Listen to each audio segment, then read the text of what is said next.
প্রবেশ করছেন। আর শ্রীমতী রাধারানীর এমন অবস্থা দেখে বদনে কান্না করছে রাধা নাম।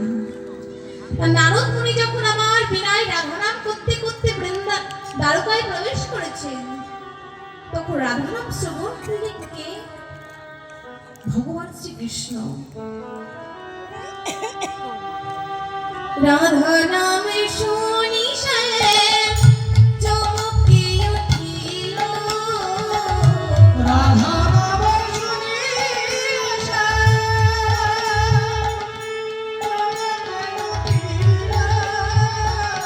রাধা নামে শুনি চমকে উঠিল, রাধা নাম শুনি চমকে উঠিল, এমন মধুরা ধারা কে মোরে শোনালো,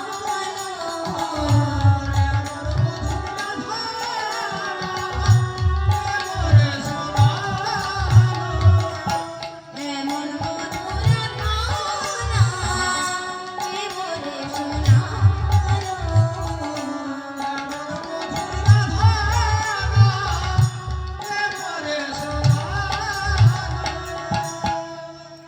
নারদ মুনি আমার রাধা নাম করতে করতে যখন দ্বারকায় প্রবেশ করলেন, হঠাৎ কৃষ্ণচন্দ্র চোখে উঠল কি?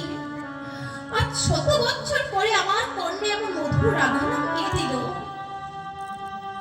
আজ 100 বছর পরে আমি রাধা নাম কর্ণে আসলো, কে এমন মধুর রাধা নাম গাইল? নারদ মুনি বলছে, প্রভু আমি নারদ এসেছি। আজ আমি স্বর্গ থেকে দেখতে এলাম যে তুমি তো এখানে রাজা হয়েছো প্রভু। বৃন্দাবন ত্যাগ করে এখানে দ্বারকার রাজা হয়েছো। আমি দেখতে এলাম যে তুমি রাজা যে হয়েছো, তা রাজা হতে গেলে তো যজ্ঞ করতে হয়। তা প্রভু আপনি যজ্ঞ করেছেন? ভগবান কৃষ্ণ বলছে, নারদ আমি আবার কি যজ্ঞ করব? আমি তো যজ্ঞের ঈশ্বর, আমাকে কি আবার যজ্ঞ করতে হবে? নারদ মুনি বলছে, না প্রভু, রাজা যখন আপনি হয়েছেন আপনাকেও যজ্ঞ করতে হবে। কৃষ্ণচন্দ্র বলছেন, বেশ, তা না হয় আমি যজ্ঞ করলাম, কিন্তু যজ্ঞের এত নিমন্ত্রণের ভারপত্র কে নেবে? বলছেন, কেন প্রভু, আমি আছি তো। তুমি একটু সুন্দর করে পত্রখানি লিখে দাও, আমি নিজে গিয়ে সকল জায়গায় নিমন্ত্রণ পত্র দিয়ে আসবো। নারদ মুনির এমন কথা শুনে গোবিন্দ আমার পত্র লিখতে বসলেন।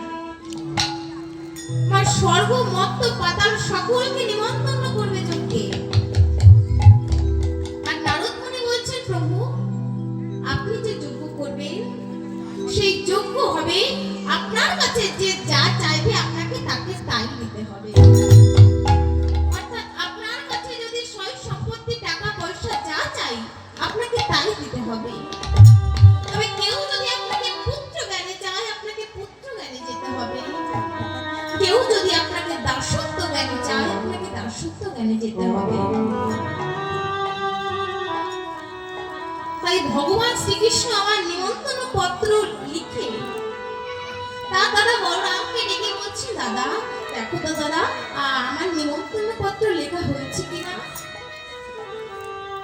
বলরাম বলছে, বলরাম আমার কানাইয়ের হাত থেকে পত্রখানি একে একে পড়ছে। সকল পত্র একে একে পড়ে হঠাৎ আমার দাদা পত্রখানি লিখে দিয়ে বললেন, এই ধর তুই তোর পত্র, আমি তোর যজ্ঞে রইব না। কানাই বলছে, দাদা আজ আমি যজ্ঞ করবো আর তুমি আমার যজ্ঞে রইবে না কেন? দাদা আমার কি পত্র লিখতে কোথাও ভুল হয়েছে? না ভাই, তোর মতো পত্র লিখতে ভুল হয়নি, তবে তুই সর্বমাত্র কথা সকল জায়গায় নিমন্ত্রণ করেছিস, মাতা পিতাকে তো পত্র লিখিস। গোবিন্দ বলছেন, দাদা আমি মাতা পিতাকে পত্র লিখিনি বলে তুমি যজ্ঞে থাকবে না? বলি দাদা আপন